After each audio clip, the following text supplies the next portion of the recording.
بەناوی خوای گەورە سڵاتان لەبێت بینەرانی بەڕێز و خۆشەویست لەگەڵ ئەوەی کە ڤایرۆسی کۆرۆنا لە هەرێمی کوردستان خەریکە بەرەو کۆنتڕۆڵکردنی تەواوەتی دەچێت بەڵام تاوەکو ئێستا حکوومەت هێرێم هیچ بودجەیەکی بۆ خەڵکێژار و کەم دەرامەت دابین نەکردو هاوکات ئەو 24 ملیار دینارەشی کە لە سەرمایه‌دار و کۆمپانیا حیزبیەکان کۆکرابەوە تاوەکو ئێستا نەدراوە بە خەڵکی هەژار. بە میوانداری بەڕێز سەرکەوت شەمسەدین ئەندامی پەرلەمانی عێراق لە فراکسیۆنی ئایندە تاوتوی ئەم پرسە دەکەین. سەرەتا راپۆرتێک دەبین دواتر لەگەڵ میوانەکەمان دەست بە گفتوگۆکەمان دەکەین.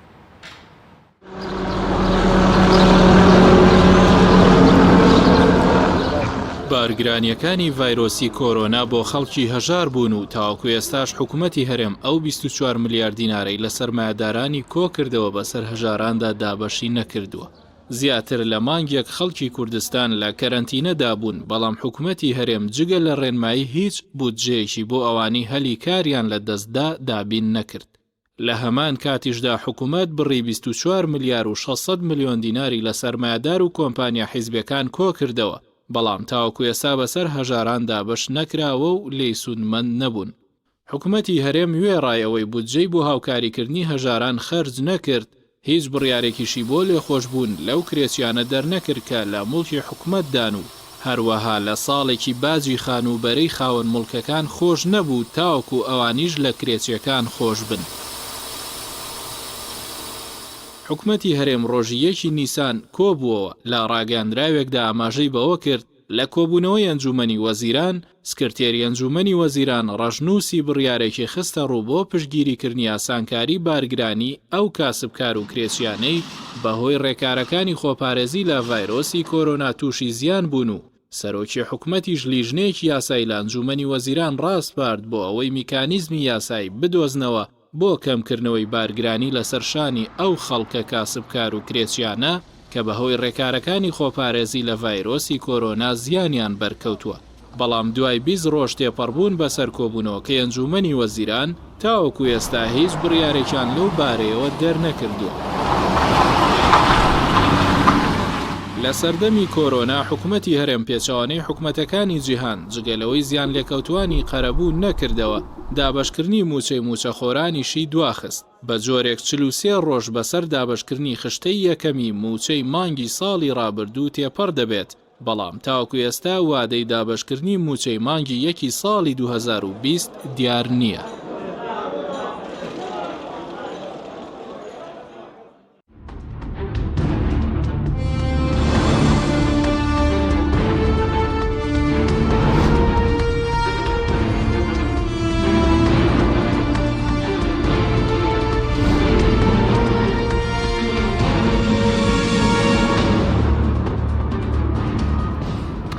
جارێکتر سڵاوتان لەبێت بینەرانی بەڕێز کاک سەرکەوت بەخێر بێن سوپاس باوە دەبنتان. زۆر سوپاس. گەر سەرەتا بەرلەوەی کە بینە سەردۆخی هەرێم سەبارەت بە هاوکارینەکردنی خەڵکی هەژار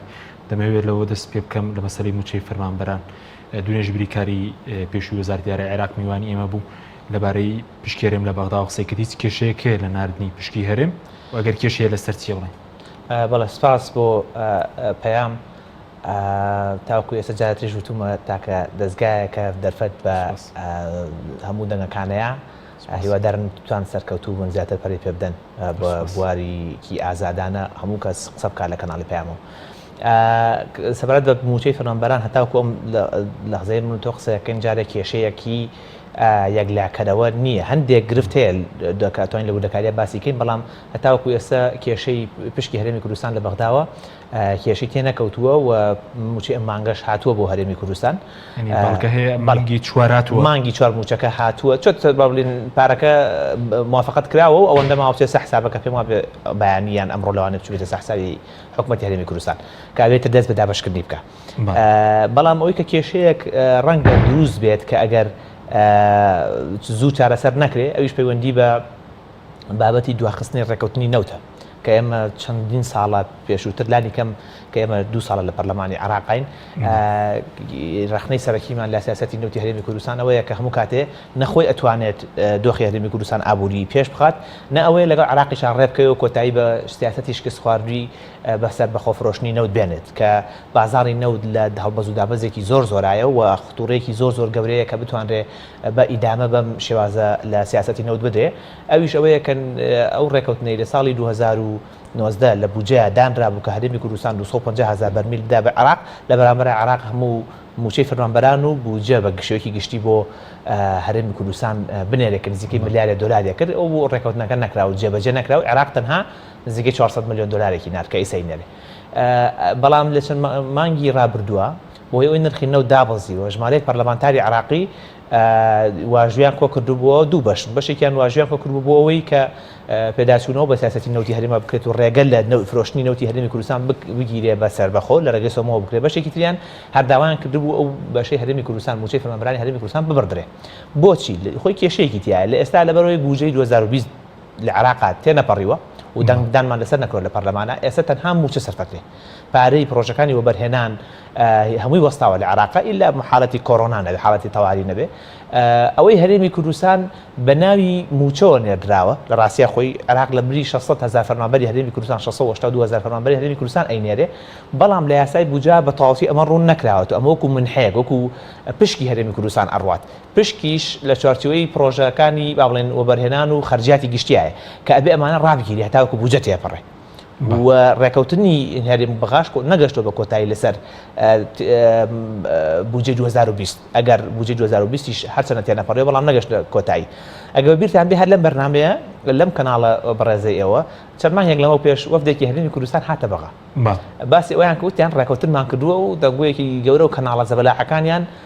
دەهۆڵی ئەویان لیا کە ئیتر تەواو هەموو شتێک کۆتایی هاتووە و حکوومەتەکەی براگەورە ڕێکەوتنی کردووە و لەگەڵ بەغایە و کۆتایی بە قەیرانی نەوت هاتووە لەم بەرنامەیە لە پەیجەکەی خۆشمەوە باسی ئەومان کرد کە زۆرێک لە هاوڕێیانی تریش کە ئەمە ڕێکەوتن نییە ئەمە تەنها قسەکردنە گفتوگۆکردنە ڕێکەوتن مەراحیلی هەیە و نەگەشتنەکە ڕێکەوتن هەر لەبەر ئەوەشە دوێنێ وەفدێکی تر پێرێ وەفدێکی تر ڕۆشتنەوە بۆ بەغا جارێکی تر تازە باسی ڕێکەوتن ئەکەنەوە لەسەر ناردنی نەوت بەرامبەر بە بودجە لە پشکی هەرێم لە بەغاوە لە بەرامبەر ئەمان ڕادەستکردنی 250,000 بەرمیل نەوت کە ئەمە کۆتایی نەهاتووە بەوەی ئێستا هێشتا نەگەشتنە ڕێکەوتن چونکە ڕێکەوتنەکە خۆی ئەوەی پێشووتریش حکوومەتی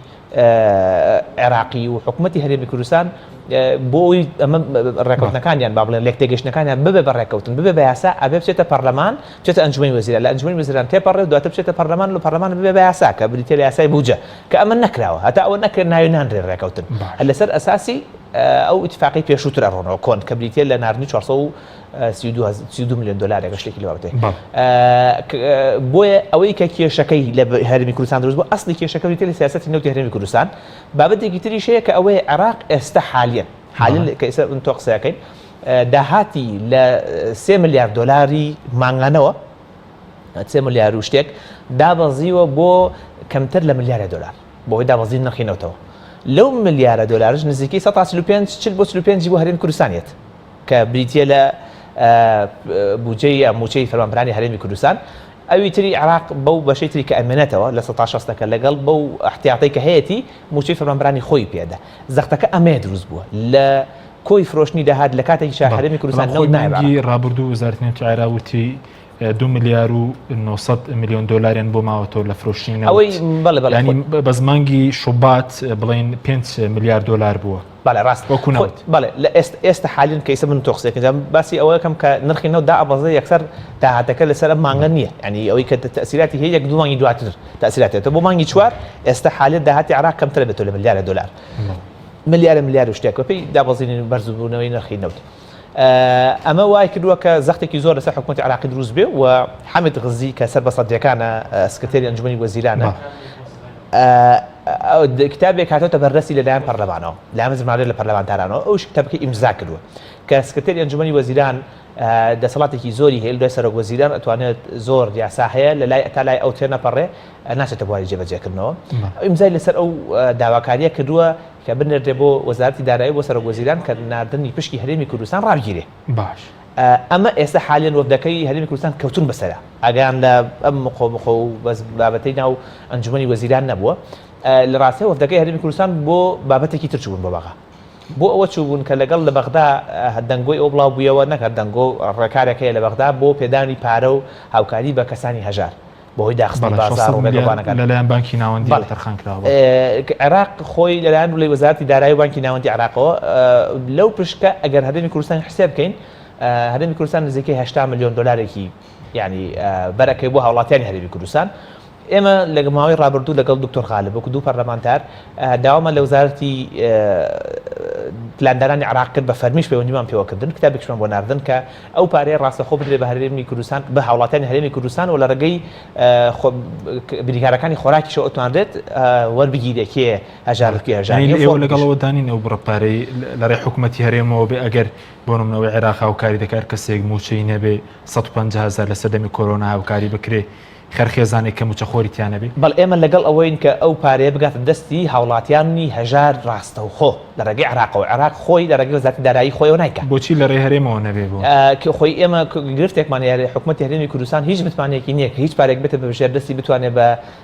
سەرڕاستی ئەو پارەیە بگەن لە دەستی هاوڵاتیان. هەر دووسێ نمونە هەیە بۆ نمونە لە مانگی سێە پارەیەک نزیکەی 3 ملیار و شتێک هاتووە ملیار 500 میلیۆن بۆ کۆرۆنا بۆ کۆرۆنا لە عێراقەوە هاتووە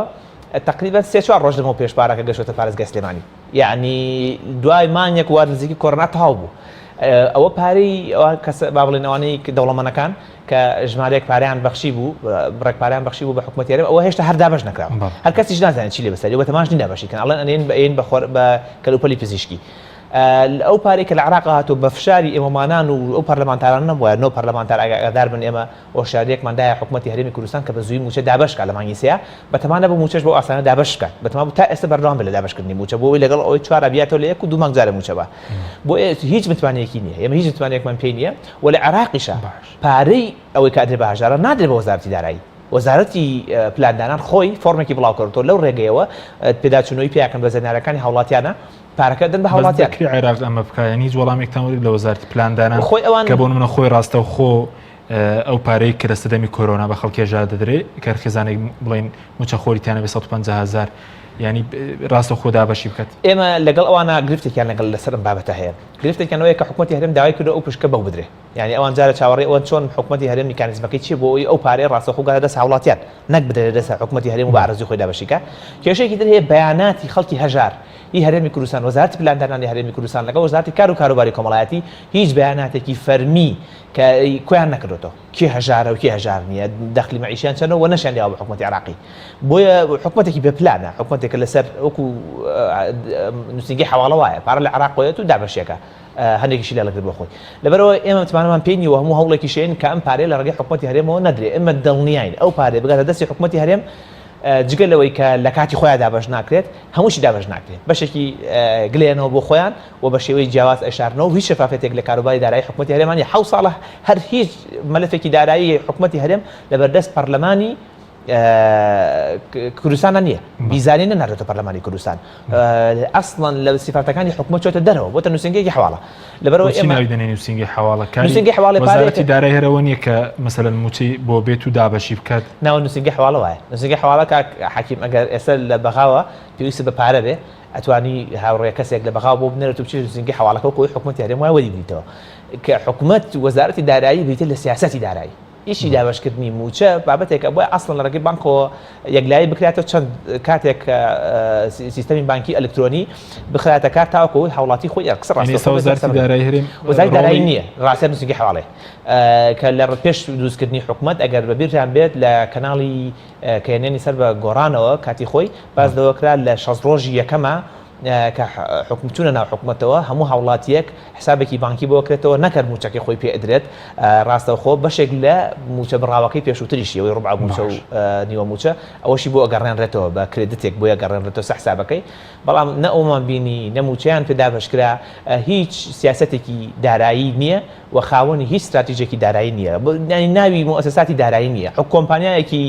کەفی ئەهلی لە هەرێمی کوردستانە زۆر سەرکەوتوتر ئیداری حساباتی خۆیەکە لە وەزارەتی دارایی وەزارەتێکی بێ کەڵکی بێدەسەڵاتە و نەش بێ وەکو یەکوە وەزیری داراییش بێدەسەڵاتە پێدوێت وەزیری دارایی خەریکی پینەپەڕۆکردنی کارە سەقەتەکانی مەسرور بەرزانی بۆچی خەریکی پینەپەڕۆکردنی کارەکانیەوە لەبەرەوەی وەزارەتی دارایی هەرەوە نییە کاری ئەوە نییە کاری وەزارەتی دارایی ڕاستی بە خەڵک بڵێ و بە دروستی بە بخەریکیەوە نەوێ بڵێ ئەمە بە دابشکردنی موچە بڵێ ئەمە قسەی زلە بە پەرلەمانتار کاتە ڕخنەی لێگرێ ئیشی ئەوە نییە کە پارەکە ها و خۆی لێبێدەنکە کە چووە سنووری ئیبراهیم خەلیل و حاجی عمران نێڵن داهاتی داراییەکەی ببینی و بیشارنەوە لێی هیچ قسە نەکە ئاگای لەوە نەبێت داهاتی لەسەرەوەی کە لە پەروێز خان لە حاجی عمران لە ئیبراهیم خەلیل داهاتی وەزیری دارایی ئاگای لێ نێوری دەشارنەوە حسابێکی ئاخیرا ژمارەیەکی هێنێ و تاو هیچ داتایکی لە بەرەسانی هیچ شتێکی لە بەرەسانی نە ئەو نە پەرلەمانی کوردستانیش ئاگاداری وردەکاری ئەو بابەتانەی داهات نییە داهاتی ناخۆش ئەسڵن لە داهاتی ناخۆشە تەنها بە ژمارەیەک دێتە بەررەسی مەسەلەن تۆ ئەگەر وەزارەتی داراییت هەیە حسابی بانقی و حکومەت هەیە پارە دەوڵەمەند بۆ بخاتە سەر بانقی ئەهلی حسابێکی بانقی ئەهلی مەسەل بانکی ئارتی بانکی ئارتی چییە هیچ بۆ بخاتە سەر بانکێکە هی حکومەت خۆی نەبێ ئەوە بانکی هەرێم دروست نەبوو لە هەرێما کە حساب بانکی ناوەندی ئێمە بێ حسابی وەزارەتی دارایی خۆی وەزارەت حساب بانقی نیەوە پارەکە چێتە حسابەکەی بۆ پارەکە بچێتە لە سەرۆکی حکومەت ینی بۆ بێ لای سەرۆکی حکومەت بێ لای بانکێکە لە سەرۆکی حکومەت نزیکە لەبەرەوە ئەمانە یعنی سیفەتی بینیانتیانی ئەمە بوونەتە کۆمەڵی موچەخۆر دەستگرتن بە کورسێکی خوانەوە لە بەغدا لە زۆر بە حیزەکانە ئەمە هەیە کە ئەچنە هەولێر لە هەولێر ببوورە بۆ ئەوەی لە پۆستەکانە بمێنەوە لای سەرۆک وەزیران بەردەوامی بە خۆشەویستی بمێنەوە خەریکی پینەپەڕۆکردنی کە کوڕەکانی حکومەتەکەی مەسرور بەرزانین کە ئەمە ڕاستیا ویان لێکە ئەبنە شەریکی ئەو کە مؤسساتەی کە بەسەر خەڵکی هەژارەی هەرێمی کوردستانە هاتووە وەدێت باش وەکو پەرلەمانتارانی عێراق کە پێشتر وتی فشارتان کردبەوەی کە موچە دابەش بکرێ بەڵام ئێستا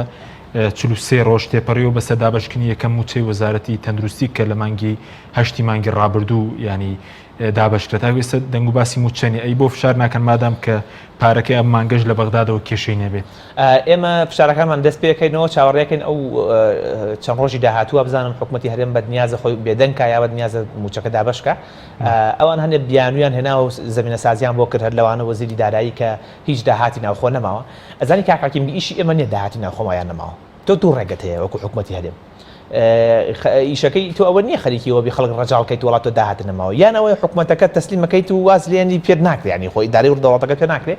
یانەوەی چتە بەغا لەگەڵ بەغا ڕێکەوی سوالەکەی ڕێکەوتنی لەگەڵاکەی قەرزی لێ وەرەگری هەرچێکی لەگەڵاکە لەگەڵ بانکی ناوەندیە تۆ بێ کێشەی موچە بەلانی کەمەوە حەلکەی ئەبێ نێڵی موچە کێشەی بۆ دروست بێ هیچ دەوڵەتێک لە عالەمە تا ئێستا کێشەی موچەی بۆ دروست نەبووە بە بەغاشەوە بۆ بەغایی کە ئەوان لەبێت قەوسەکە پێیان ئەو مۆفیس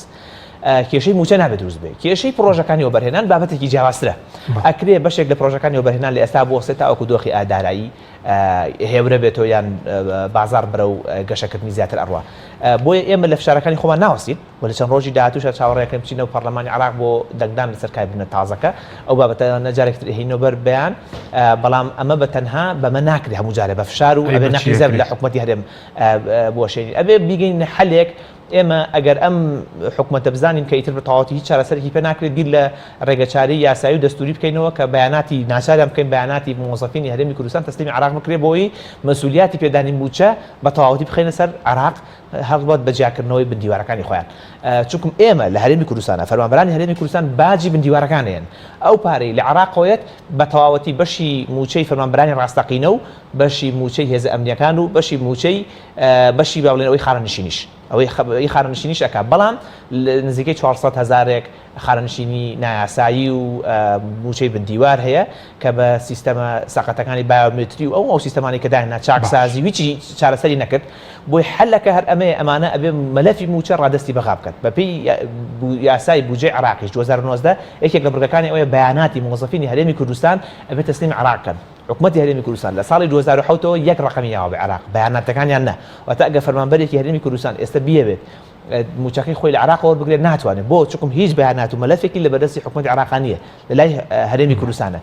هیچ نهێنیەکیش لە بەیاناتی موچەی فەرمانبەرانان نییە تەنها یەک نهێنی هەیە بندیوارەکان کەشف بکەن من دەتوانم داوای موظفینی لیستی موظفینی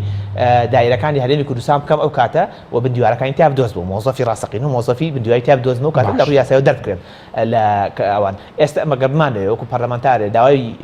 بەیاناتی موظفینی کەربەلا نەجەف بەسڕە هەر مؤسساتێکی عێراقی بکەین هەمیمان دەسەکەوێت بەڵامی هەرێمی کوردستان نییە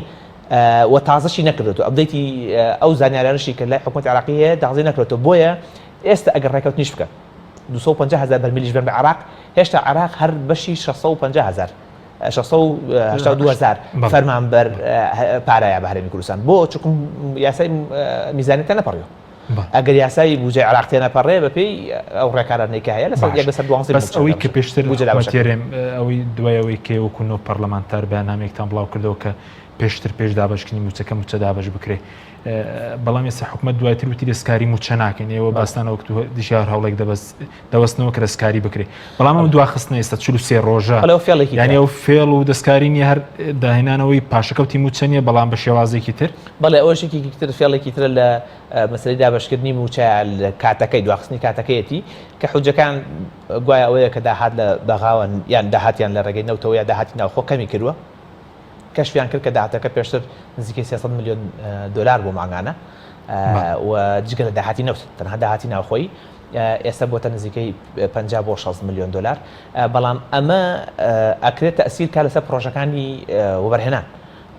نەک لەسەر موچە باشە ئەگەر نەماوە ئێستا پرۆژەی 150 مەترەکەی هەولێر کە پیرۆزیان بێ و پێویستەکە شاری هەولێر و هەموو شارەکانی تر پایەخی پێ بدرێت پرۆژەکەم کەوتۆ کار بۆ دەستی بێکردێتەوە بەتە پارە هەیە بۆ دەست پێکردێتەوە ئەکی ناخۆ بابەتێکی ضروری نییە لە ئێستا دەست بە کارکردن کاتەوە لە کاتێکا 100 مەترەکەی سلێمانی وەساڵ ئێستا دەستی بە کارکردن نەکردووە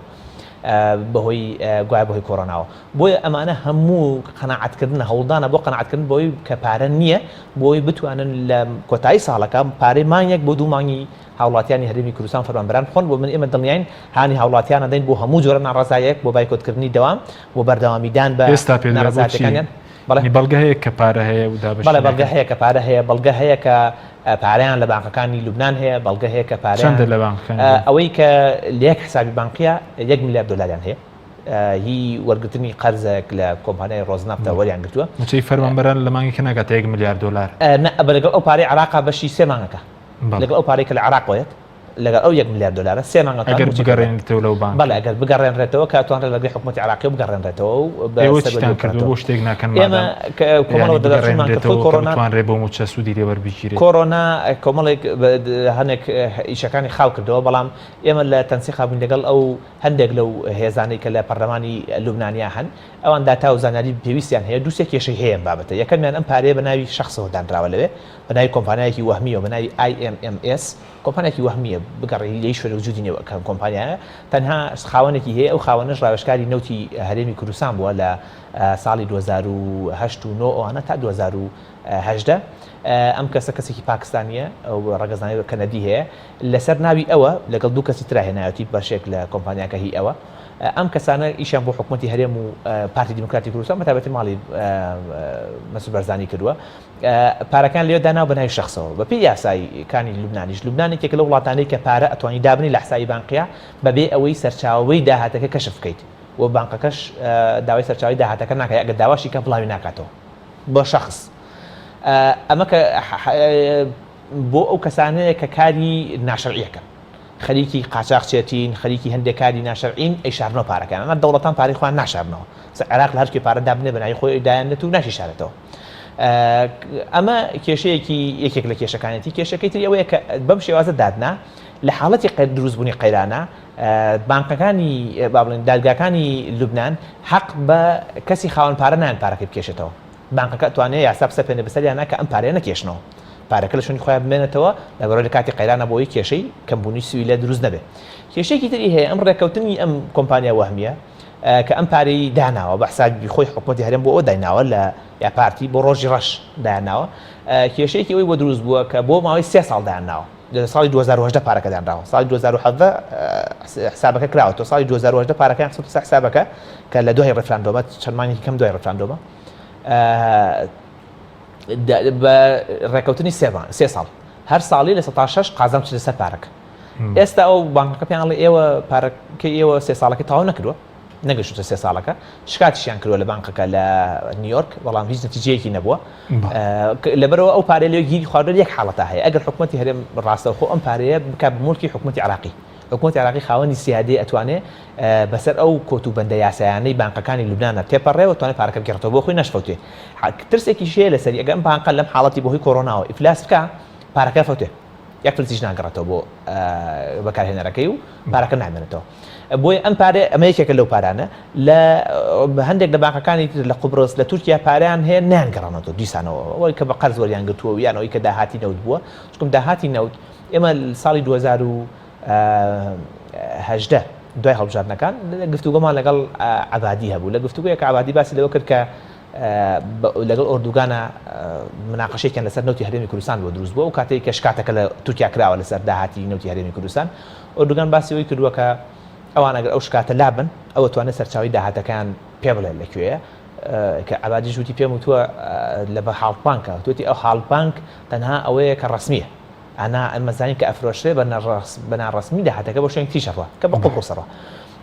بەرحاڵ ئەمانە کۆمەڵی ڕێکارە قورسە لە کاتێکە ئەمانە هێشتا لەسەر سوڵتەماون بتوانانی بیگەڕێت و ئەگەر خۆیان نایانێ بگەڕنەوە و بۆیە ئێمە بەڕسمی داوامە لێکردن بیگەڕنەوە چونکە پارەکە هی خۆیان خسویانتە ئەوێ بە نای خۆیان ئەتوان بیگەڕنەوە ئەگینا لە حاڵەتی ئێستاە کاتی ئەوێ و قورس ئەبێ زەحمەتە بێ بۆ گەڕانەوە یان ئەگەر ئێمە جوڵەیەکی لەسەر بکەین ڕەنگە لەو بانقانە دەستی بەسەرا بگیرێت و جارێک فشاری موچەخۆر و ئەوانەی کاریگەرێکی ئێستا بۆ فەرمانبەرانی هەرێمی کوردستان ئەوە بۆ ڕاستەوخۆ کاریگەری لەسەر فەرمانبەران نییە ئەوەی بۆ فەرمانبەران کاریگەری هەیە بریتە لە ڕادەستکردنی نەوت بە عێراق و ڕێکەوتنێک لەگەڵ بانکی ناوەندی عێراقی لەگەڵ حکوومەتی عێراقیش کە بڕی نزیکی 3 میلیارد دلار قەرز بن بە هەرێمی کوردستان هەتاوەکو ئەوەی کە دۆخی دارایی هێورە بێتەوە دەتوانەوە ڕێکەوتنە بکەن بۆ دوێنێ شەویش بریکاری وەزارەتی دارایی عێراق میوانی ئێمە بوو کەوتی بانکی ناوەندی عێراق 62 میلیارد دلار پارەی یەدەگی هەیە بەڵێ کەوتی دەتوانرێت تا 36 ینی 25 میلیارد دلاری بۆ موچە لێ بەکار بێنرێنی تاوەکو 36 بەکار بێنرێت ئەتوانن هەم ئەوە بکەن هەم ئەتوانن لەو پشکەی کە عێراق وەری ئەگرێت لە IMF و لە وۆڵد بانک وەری ئەگرێت هەرێمی کوردستان پشکی خۆی بەرکەوێت ئەگەر نەوت ڕادەست بکات ئەگەر نەوت ڕادەست بکات و جگە لەوەش بە شێوەیەکی قەرز لە بانقی ناوەندی عراقی بکە بە پێی ڕێکەوتنێ کە دواتر لە پشکی هەرێمی کوردستان بگەڕێنرێتەوە بە ڕێژەی لە 2 لە 3 و ڕێکەوتانە ئەکرێ و هەرێمەکان توانن لەگەڵ حکوومەتی فیدراالیا بیکەن بەڵام ئەم حکوومەتی هەرێمە لە دوای 2010 وەکو حکوومەتێکی یاخی تەعاملی کردووە يعني هیچ ڕبتێکی مؤسساتی عراق هەرێم بە مؤسساتی عراقەوە نەماوە لە پارە لە بانکانی عراق دابنە پارەی لە بانکانی تورکیا و قوبڕوس و لوبنان داناوە بۆ نمونە دەستی برۆ بۆ پارەی بانکە عراقی و کوردستانیەکان کە لە هەرێمی کوردستانە هەن لە کاتی ئەوەی قەیرانی دارایی کە دروستیان کرد بۆ خۆیان بەبێ پرس بەبێ هیچ یاسایەک بەبێ هیچ زمینەیەکی یاسایی بۆی ئێستا غەرامەی حکوومەتی هەرێمی کوردستان کراوە و پارەی کارنیش بۆ بانکەکان گەڕێنراوەتەوە بە سوشەوە ینی بە قازانجیشەوە لیان وەرەگیرێتەوە لە کیچی لە پشکی فەرمانبەرانی هەرێمی کوردستان هەموو مانگێک 12 میلیۆن دلارێک 12 میلیارد دینار یعنی تقریبا 10 بۆ 11 میلیۆن دلارێکە وەرەگیرێتەوە ئەدێتەوە بۆ بانکانەی کە حکوومەتەکەی نێچیروان و قوبات تاڵەبانی بە زۆر لەو بانکانیان وەرگرتووە ئەمە سزایەکیشە و جارێکی ترش ناتوان پار لەو بانکانە ببن بە هیچ شێوەیە حکوومەتی عراقی ڕێگایان پێ نایە ئەکرێ سزای تریش بدرێن ئەگەر دەست بۆ هەنگاوێکی وا ببن بۆیە ڕێکەوتنەکە ئەوەیە ئیلا تۆ بێ ڕێکەوتن لەگەڵ عراق بکەیت لەگەڵ ڕێکەوتنەکە ناکەن خەڵک مادام چارەسەرەکە لە ڕێگەی عێراقەوە بێ بتوان بە قسەی بڕێز ئەی بۆ ڕێکەوتنەکە ناکەن ئەوان پێیان وایە هاوڵاتیانی هەرێمی کوردستان فەرمانبەران ئەتوانرێ بەم دەستخەڕۆکردنە بخەڵەتێنرێن پێیان وایە ئەتوان قەناعەت بە میدیا زەبەلاحەکانیان قەناعەت بە فەرمانبەرانی هەرێمی کوردستان بکەن کە بەڕێ پارە نییە بەڵێ بێ مڕاعاتی هەرێمی کوردستان بکەن کاک حکمت لە هەموو وڵاتانی دنیاە حکوومەتەکان لە کاتی کۆڕۆنایە بە هەمویان هاوکاری هەم خەڵکی هەژار هەم کۆمپانیەکانیان کردووە بەتایبەتی خاوەن دوکانە بچووکەکانیان کردووە لە ڕووی پێدانی پارە لە ڕووی لێخۆشبوون لە قەرزەکانیان هاوکاریکردنی مادی تەنها لە هەرێمی کوردستان حکومت دەستی پان کردێتەوە خەڵک هاوکاری بکە یعنی بەس تاکە حکومەتە لە هەموو هەرێمی کوردستان هاوکاری بکرێ بە هیچ شوێنێک نییە بەڵ تەنها لەو وڵاتانەی کە کۆمپانیەکان هاوکاریەکان هاوکاری حکومت ناکەن يعني لهند وڵات ئاسنا قەدەغەیە پارەیان بە حکومت بەڵکو ئەبێ پارەکە بچێتە ناو ئەو ڕێکخرا و مؤسساتانی صحیانەی کە کاروباری بۆ WHO صحی عالمی بەڕێوە بن بۆ نمونە نەخۆشخانەکان ئەو نەخۆشخانانەی کە هەن بۆ چاودێریکردنی کۆڕۆناوە نە فەیسبوک پارەیاوە بە نەخۆشخانەیە ئەپڵ گوگل هەموویەتی بۆ نەخۆشخانە نەک بیا یا بەدایەتی بە WHO بیا بە حکومەتی ئەمریکا یعنی ئەو گاڵتەجاریە پارەیان بە حکومەت نیشتیوانە لە هیچ ئەزمونێک لە هیچ ئەزمونێک سەرمایەدار و کۆمپانیا پارە بخاتە سەر حسابی حکومەت دوایی بڵێ دابەشی دەکەن بەڵێ ئەوە بەس لە سەرۆزەیەکی تر لە سەر و سەمەرەکانی حکومەتە وەکو پێش وتی نەچێتە حسابی وەزارەتی دارایی چۆن حسابێکی تایبەت کە لەژێر دەستی ئەنجومەنی وەزیرانە سەرۆکی ئەنجومەنی وەزیرانە بۆیە ئەمە یەکێکی تر لەوەی کە ئێمە تەنها موچەخۆر نییە ڕاستە تەرکیزێک لەسەر موچەخۆرە ئەو هەموو دوکاندارەیە کاک حەکیم یعنی بەدەیان تەلەفۆنم بۆ هاتووە ڕۆژانە تەکیدم پەرلەمانتەرانی تریش بۆیان هاتووە یعنی خاوەن دوکانەکان هاواریان لێ هەستاوە کە کریان پێ نادرێ کری دوکان خەڵکیان پێ نادرێ پارێکی زەختێکی زۆر زۆریان لەسەر ناوبڕێکمانە دوای قسەی زیاتر لەسەر کرێکی و دوکاندار و خەڵکی کاسبکار دەکەین بەڵە بینێرانی بەڕێز ناوبڕێکی کورت و دەگەڕێنەوە وڵاتی توپ تاکە بریکاری تۆڕی میدیایی کۆمەڵ بۆ دروستکردن و بڵاوکردنەوەی ڕێکلام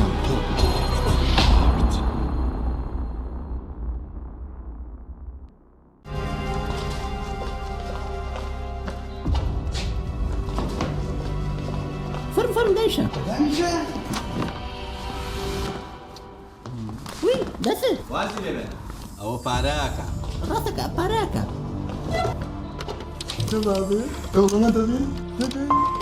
بسيطة بسيطة صبا بسيطة بسيطة بسيطة لا شيء فير نبي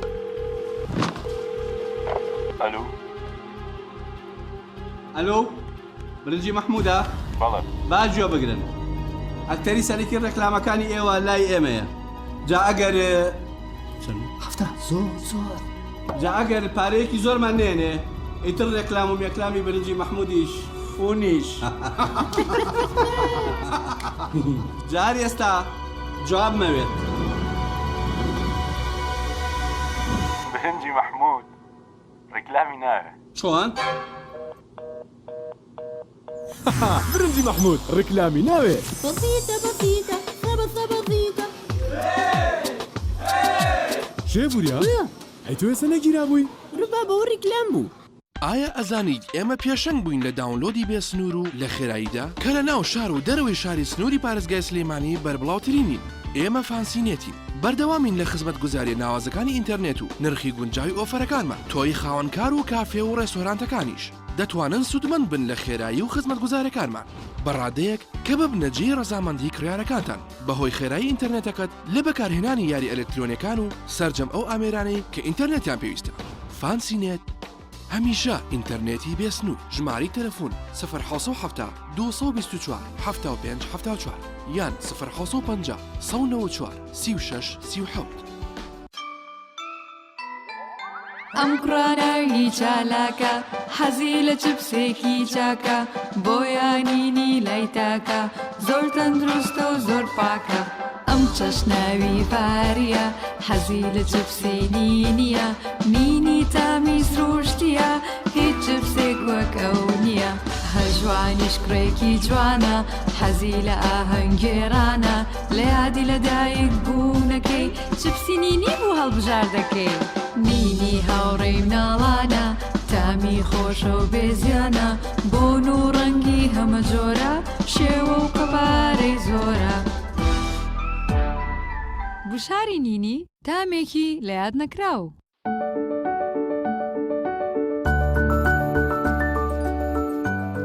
ڕاستە هەستی دایک بوون زۆر جیاواز و چێژبەخشە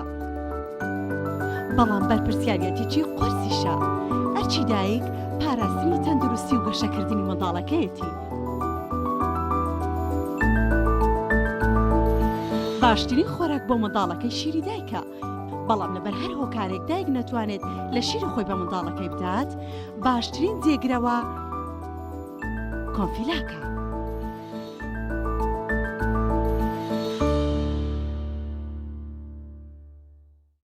تۆپ ئارت تاکە بریکاری تۆڕی میدیایی کۆمەڵ بۆ دروستکردن و بڵاوکردنەوەی ڕێکلام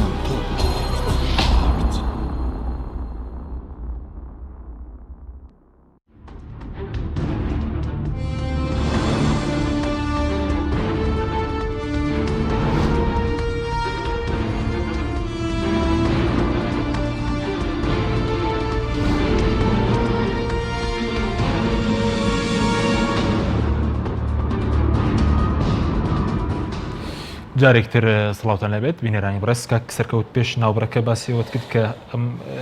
لەم سەردەمە جگەلەوەی کە موچەی موچە خۆران دواکەوتە بەڵام حکوومەتی هیچ پلانێکی نەبووە و کاری خەڵکی کاسبکار و هەژار و کەم دەرامەت ئێستا ڕەنگەیەک ئێمە لە کوردستانی 1,250,000 موچە خۆرمانێ ئەوانەی تر کاسبکار و بەشێکی کەمیش لە کەرتی تایبەت کار دەکەن ینی چۆن دەکرا ینی هاوکاریان بکرێت بەڵ لە عێراقا ئاگادارن کە پاکێجێک ئامادەکران لەلایەن پەرلەمان و ئەنجومەی وەزیرانیشەوە کە لانی کەم هەنگاوی یەکەمەوەیە کە لە قەرزی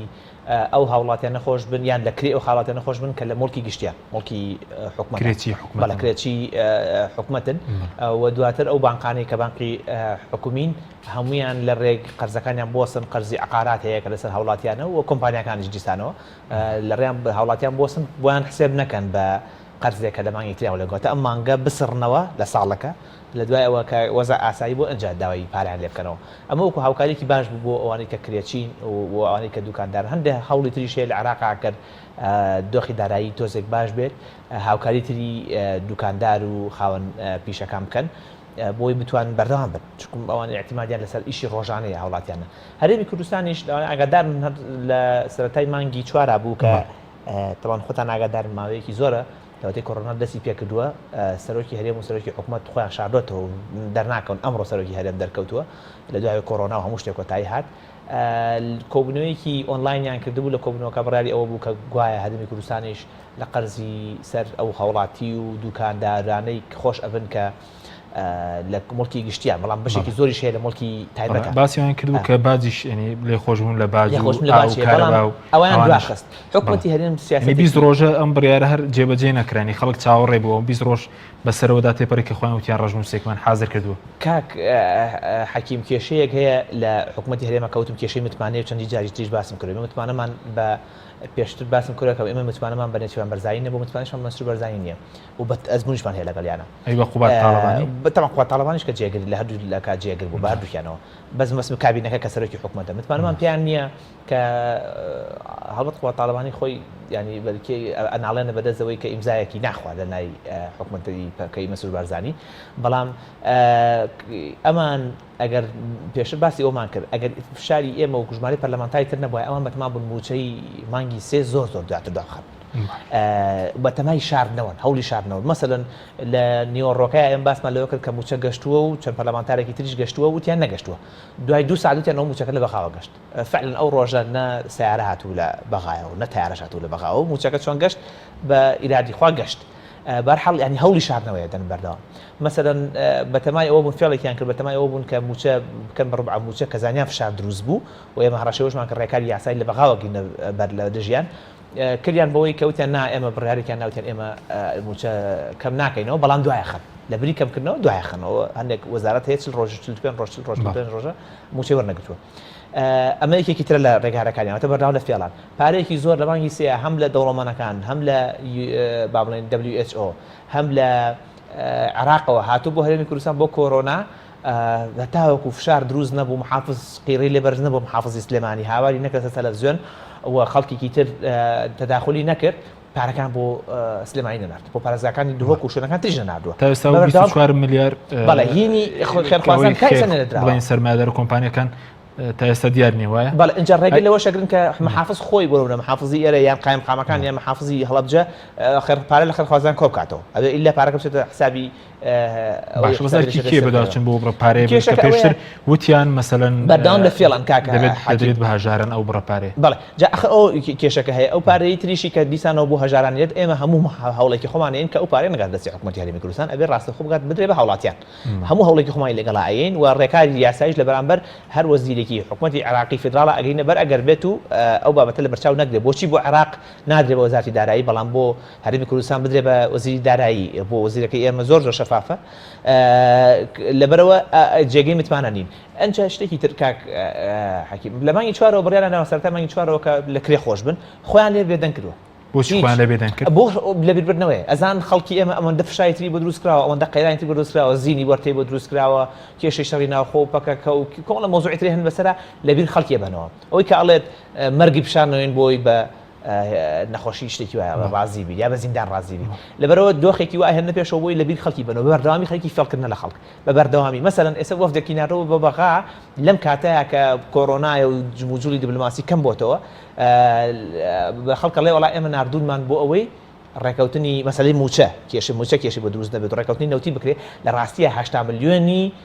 فەقیر و هەژاران کە لە عێراقەوە بڕهرە بۆ هەرێمی کوردستان پشکی هەرێمی کوردستان دابنێت بەڵێت هەنگاوی یەکەمیان سەرکیان بۆ چوون بەڵام بەسەر ئەوە شاکەوتو بوون کە لە ئەنجومی وەزیرانە هەوڵێکەیە کە ڕەنگە موچەی هەرێمی کوردستان دواب بکرێت چونکە وەزیری داراییەکان ماوەی زۆر بکەن هەر داوام ناکە لە بەغا ئاگاداریەوە دوام ناکە من پێشتر جێگری سەرۆکی پەرلەمانی عێراق لەو لە چەند ڕۆژی ڕابردومیانەوە وتی یەکێک کە لە وەزیرە هەرە باشەکان وەزیری دارایی عێراق وتی ئەگەر گەشتیشی کردووە پێشتر بەڕێز ڕخنە دەگرێت کە گەشتی کردووەتی سەردانی دەروی کردو کۆبوون لەگەڵ بانکی دراوینەوە دەوڵەتی و کۆمەڵە وڵاتی تر ئەگەر سەیری تویتەرەکەی بکەیت لەگەڵ سەیری باڵێن کەناڵەکانی لەسەر فەیسبوک وانە بکەیت خەریکی پێشوازیکردنە لە سەفیر و لە بەرپرسی بیانی و تەلەفۆنکردن لەگەڵ بەرپرسانی بیانی یعنی تقریبا ئیشەکەی خۆی لێ تێکچووە و ئەزانێ وەزیری خارجیە نەک وەزیری دارایی کاروباری ئەوە وایە سەر لەگەڵ IMF وایە ئەو لەگەڵ ئێستا وەڵد بانک وایە ئەوە داوام نەکردنەکەی نوکتەیە لە ڕخا یعنی پێویست ناکە مامۆستا بەشیر ڕاستی کاتەوە ینی داوام ناکات لە وەزارەتی دارایی زۆر بەکەمی داوامەکە هەر ئەگەی لێنێ کتاب ئەڕوا تێپەڕێ لە وەزارەتەکە تێپەڕیوە و مەسەن وەکیل وەزیر ئیمزای کردووە کاتێکزان قەیرانە دروست بۆ وەزیری دارایی ئەگەی لێنێ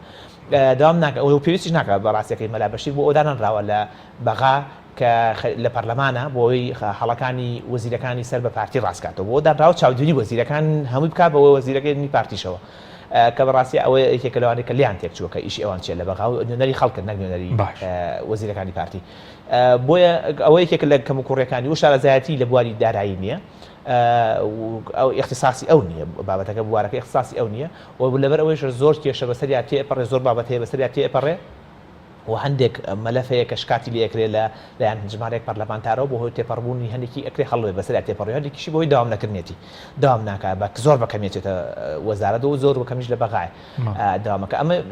بابەتێک نییە بڵین هەوڵش یەکەم جارە بێتەوە وەزیری دارایی دکتۆر فات حسێن لە کابینەکەی مستەفا کازمی بەڵێ لەبەرەوەی پارتی بە میزاج کاروباری سیاسەتی خۆی لە بەغا بەڕێوە بە عێراقات و سفاعاتی شخصی مثلا ماوەی بە مالیکی و گرتوبیان ماوەی بە عەبادی و گرتوبیان ئێستا بۆ گرتویانە فات حسێن دانانیان ئێمە بەشداری ناکەین یعنی خەریکی ئەو جۆرە مامەڵانەیە کە لە ڕاستیە فات حسێن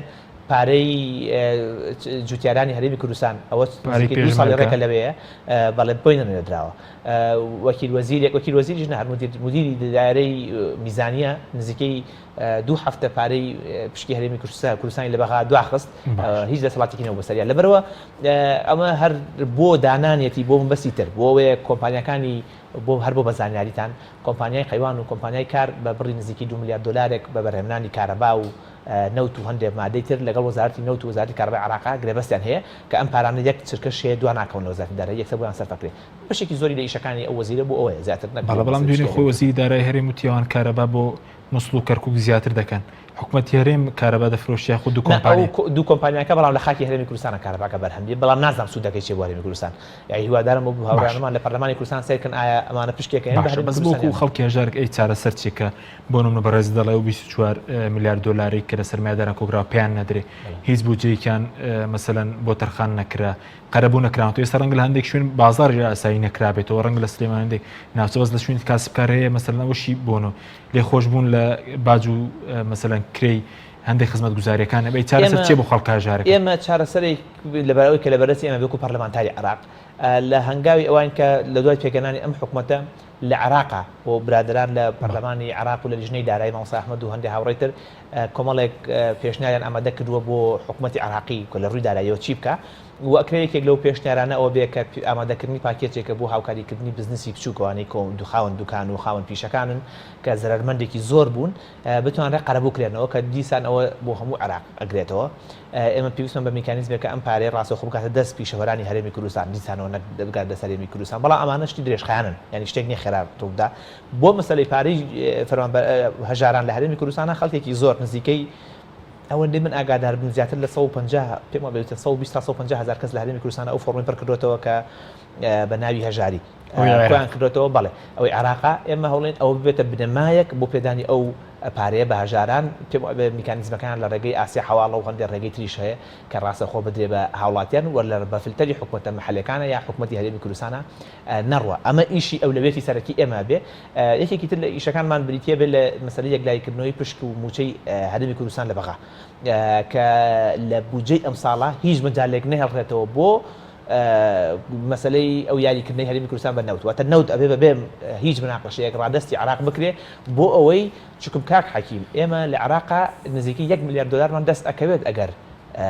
بێت و نەوتەکە ڕادەست بکەن لە بریەوەی 400 بێت و شەفافیشە و ئەشزانین ڕاستەوخۆ لە عراقەوەی پارەکە چەندێکە ئەو کاتە پەرلەمانی کوردستان ئەتوانێت بوجەیشی بودجەی هەبێت. یعنی ئێستا ئەگەر 2019 نەوتەکان تەسلیم کرد ئێستا نزیکە 1 ملیار کە زیاتر لە موچەی بچەخۆران کێشە دات لە عێراق و کێشێنێ دەبوو حتاوەکو ئەو ڕۆژێک کە بابەتی کۆرۆنا نەبوو بەڵێ ئەتوانرا موچەی سەرجەم فەرمانبەرانی هەرێمی کوردستان بگا و پارەی و بەرهێنان و پرۆژەکانیش بگا و تەنانەت پارەی پەرپێدانی پارێزگاکانیش بگا. ئەزانی یەکێک لە هەرە پرۆژە استراتیژیە گرنگەکان ئەو پرۆژە استراتیژیانی لە هەرێمی کوردستانە کە کرابی یا لە پارێزگای سلێمانیا بۆ نمونە بریتێ لە نۆژەکردنەوەی شخصیەکە یا ئەو ڕێگەی تاسڵوجە سلێمانی کە خۆتان نەزان و وێرانەیەک چەند ساڵ لەوە پێش لەسەر بودجەی پەرپێدانی پارێزگاکان کراوە.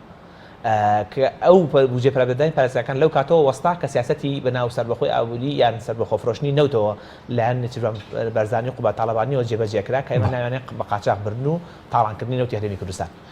لەو کاتەوە ئەو وەستاوە گەشەکردنی سلێمانیش وەستاوە، گەشەکردنی زۆرێک لە پارێزگاکانی تر وەستاوە و پارەکە لە هەولێرا و لە دەستی کۆمەڵی کەسی زۆر کەمە قەتیس بۆ بیرتانە کە وتیان پارەکە لە بانکە لە حسابێکی بانقیایە کە وەزیری دارایی پێشوو ڕێباز حەملان چوو بۆ تورکیا هەروکو پێڕاوەڕنێ بووە بوو چوو حسابی بانکەکە هیچ فایدەیانە لەلایەن ئاشتی هەورامیەوە ئەو زانیارە بڵاوکرایەوە کاتە